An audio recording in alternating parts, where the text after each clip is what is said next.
기도하겠습니다. 하나님 아버지 은혜를 감사합니다. 오늘도 귀한 하루를 시작하게 하시고 주의 은혜로 또 이 은혜의 자리에 나올 수 있도록 인도하시니 감사합니다.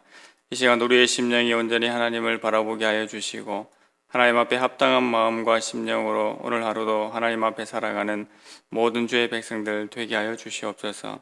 말씀 가운데 기도 가운데 은혜를 내려 주시옵소서. 예수님의 이름으로 기도드립니다. 아멘. 찬송가 405장 찬송 드리겠습니다.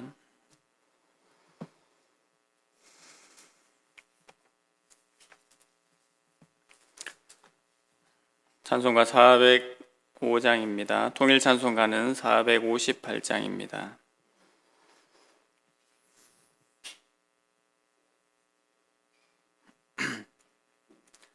주의 친절한 발에 안기세 우리 마음이 평안하리니 항상 기쁘고 복이 되겠네.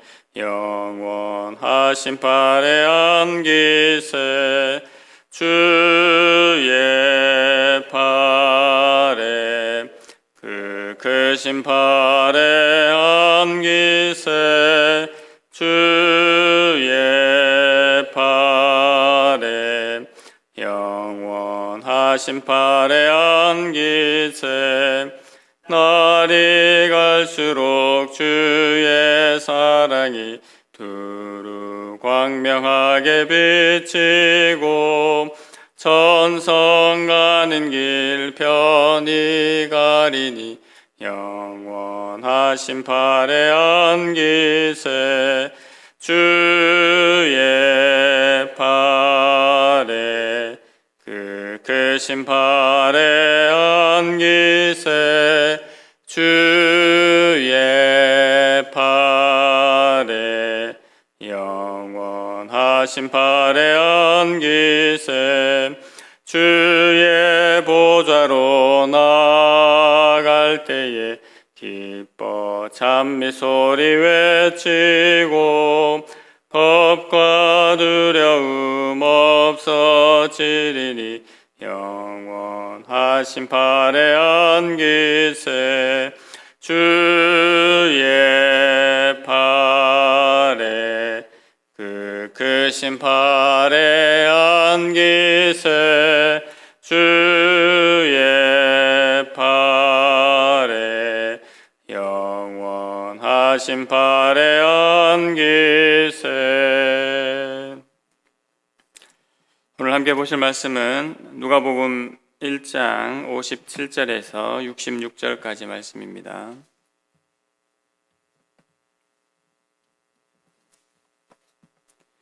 신약성경 누가복음 1장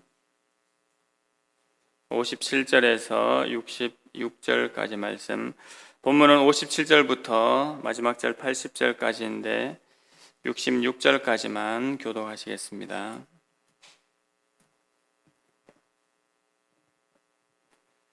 본문을 한 절씩 교독하겠습니다. 57절입니다.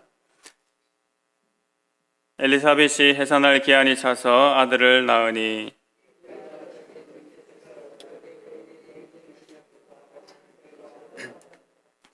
(8일이) 되매 아이를 할례하러 와서 그 아버지의 이름을 따라 사가랴라 하고자 하더니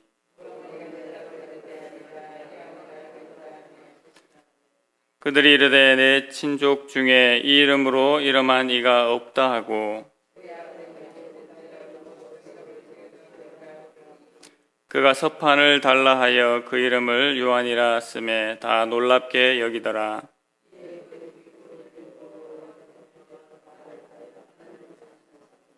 그 근처에 사는 자가 다 두려워하고 이 모든 말이 온 유대 산골에 두루 퍼지매 듣는 사람이 다 이 말을 마음에 두며 이르되 이 아이가 장차 어찌 될까 하니 이는 주의 손이 그와 함께 하심이러라.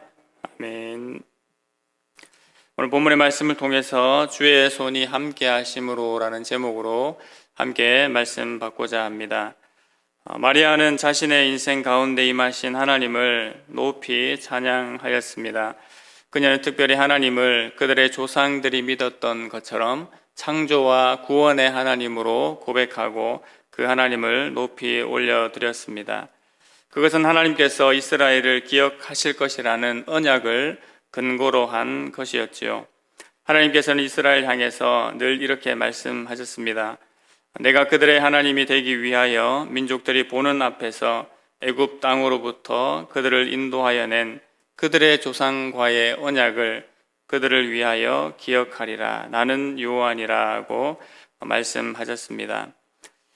이 하나님의 말씀 언약을 믿고 마리아가 삶을 살았을 뿐만 아니라 그 하나님을 찬양하는 것을 저희가 어제 살펴보았습니다. 이 마리아의 창가 이후에 세례 요한의 출생이 실제로 이루어지게 됩니다.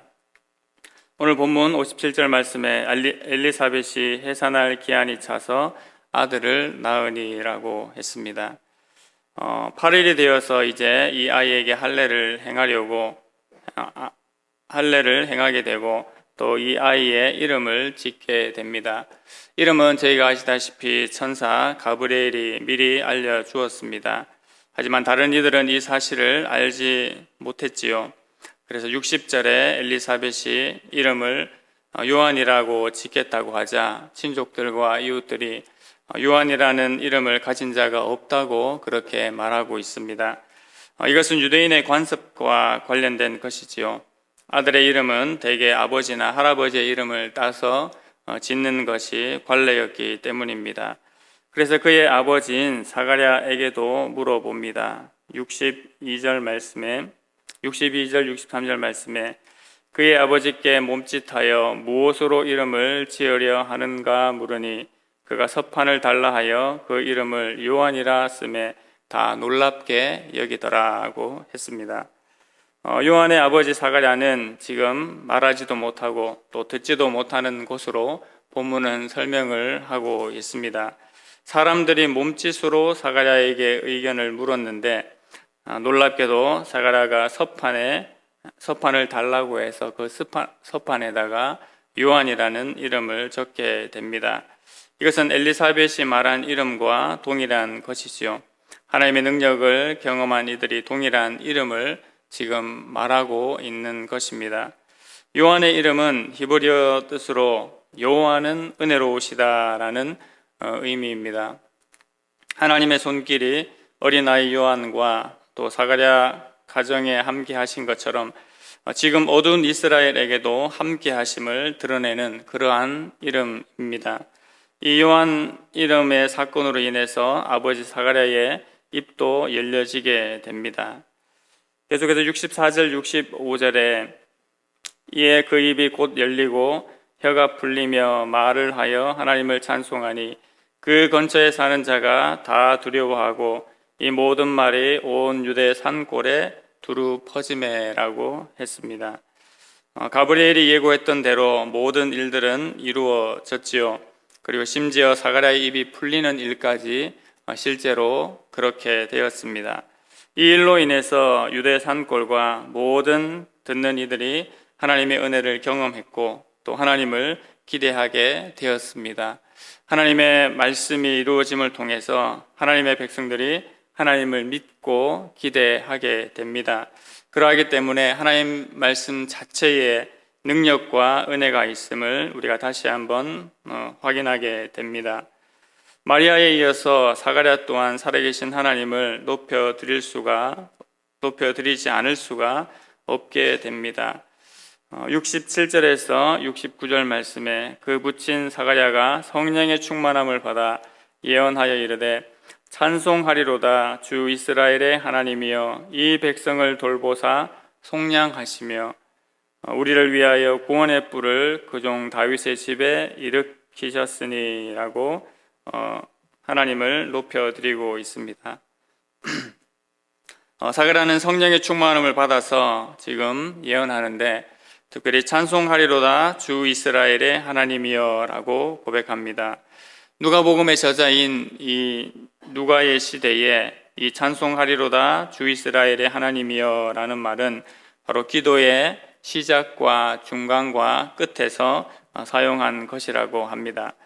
이 하나님을 부르면서 사가랴는 이스라엘을 돌보시고 속량하시는 하나님이심을 다시 한번 선포하고 있습니다.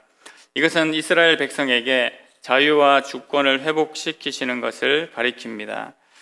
이는 약속한 메시아가 오심으로 가능한 일이 되는 것이지요. 속량의 의미는 저희가 구약으로 가서 다시 확인할 수 있는데, 레위기 25장 48절 말씀의 근거에서는 종으로 팔린 자를 값을 치르고 풀어주는 것 또는 다시 살리는 것을 의미하고 있습니다. 또한 레위기 25장 29절의 근거로는 가옥을 팔았다가 다시 구입하여 회복하는 것을 속량의 의미로 말하고 있습니다. 지금 표면적인 상황에서는 이것이 이스라엘이 로마로부터 벗어나 해방된 것을 말할 수가 있습니다. 하지만 무엇보다도 이스라엘의 궁극적인 그 속량은 바로 죄와 사망의 권세에서 건져내시기 위해서 보내실 예수 그리스도를 바라보게 하는 것이 더 궁극적인 의미입니다. 이를 위하여 먼저 예비해서 이스라엘을 하나님께로 돌이키는 역할을 하는 것이 저희가 아시다시피 세례 요한의 일이었습니다. 사가랴는 이를 위하여 구원의 뿔을 그 종 다윗의 집에서 일으키셨다라고 그렇게 고백했습니다. 이것은 당연히 장차 오실 메시아 예수 그리스도를 가리키고 있는 내용이지요. 다윗도 사무엘하 22장에서 하나님을 찬송하면서 여호와 하나님을 구원의 뿔이라고 역시 선포하였습니다. 사무엘하 22장 3절에 여호와는 나의 반석의 하나님이시요 나의 방패시요 나의 구원의 뿔이시로다 라고 그렇게 고백했습니다. 이것은 또한 예로부터 거룩한 선지자의 입을 통하여서 말씀하신 그 내용입니다. 하나님의 언약을 통하여 항상 선포되고 주의 백성들에게 들려진 그 메시지, 그것을 다시 한번 말씀해 주고 있습니다. 이 일로 인하여서 어떤 결과가 일어나게 됩니까? 73절부터 75절까지가 그것을 말해주고 있습니다. 곧 우리 조상 아브라함에게 하신 맹세라, 우리가 원수의 손에서 건지심을 받고 종신토록 주의 앞에서 성결과 의로 두려움 없이 주를 섬기게 하리라 하셨도다. 우리 믿음의 조상 아브라함을 통하여 주신 언약처럼 우리를 원수들의 손에서 건지셔서 일평생 하나님 앞에서 거룩하고 의롭게 살아가게 하실 그 은혜와 능력을 부어주시게 되고 우리가 그 은혜와 능력을 덧입게 되는 결과를 얻게 됩니다. 이를 위해서 세례 요한은 특별히 어떤 일을 한다고 했습니까?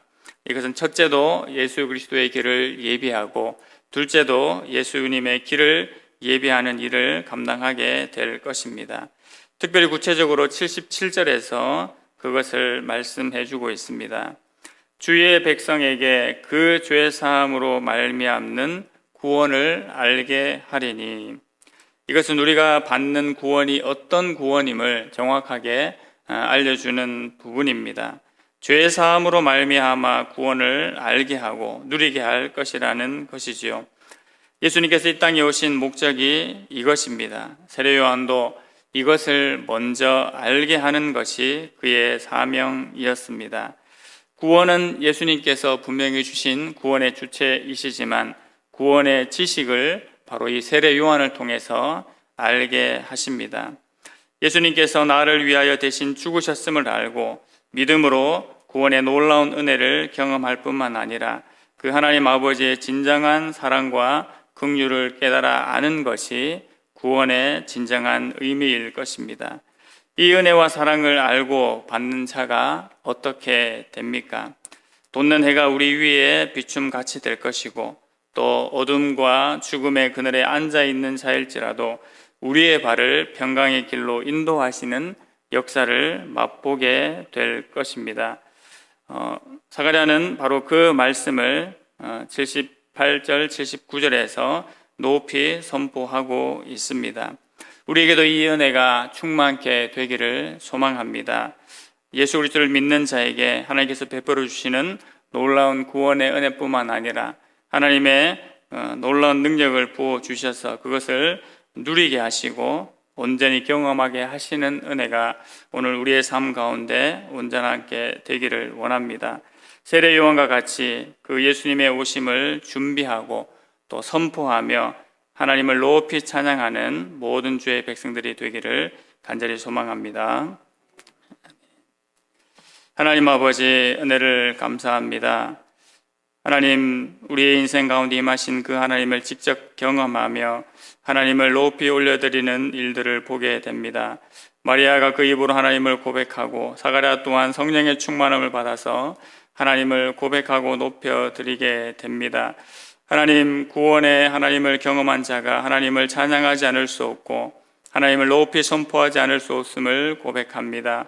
주의 손이 함께 하시는 그 인생으로 살아갈 때에 우리도 날마다 하나님을 선포하고 높여드리게 하여 주시고 구원과 창조의 그 하나님을 온전히 믿으며 그에 합당히 살아가는 모든 주의 백성들 되게 하여 주시옵소서. 예수님의 이름으로 기도드립니다. 아멘.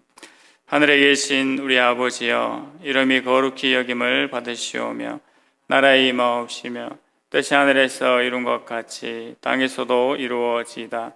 오늘날 우리에게 일용할 양식을 주옵시고 우리에게 죄 지은 자를 사하여 준 것 같이 우리 죄를 사하여 주옵시고 우리를 시험에 들게 하지 마옵시고 다만 악에서 구하옵소서. 대개 나라와 권세와 영광이 아버지께 영원히 있사옵나이다. 아멘. 구원의 하나님을 날마다 찬양하는 믿음 주시기를 기도해 주시기 바랍니다. 서해교회당 건축을 위해서 수고하시는 우리 건축위원회 가운데 은혜 주시기를 기도해 주시고 또 건축의 모든 과정 가운데 하나님의 은혜가 늘 충만하도록 기도해 주십시오. 질병과 환난으로 하나님 앞에 은혜를 구하는 자들에게 하나님께서 특별한 은혜들을 부어 주시기를 또 영육간의 강건함 주시기를 기도해 주시고 더불어 개인 기도 제목들을 가지고 함께 기도하시겠습니다.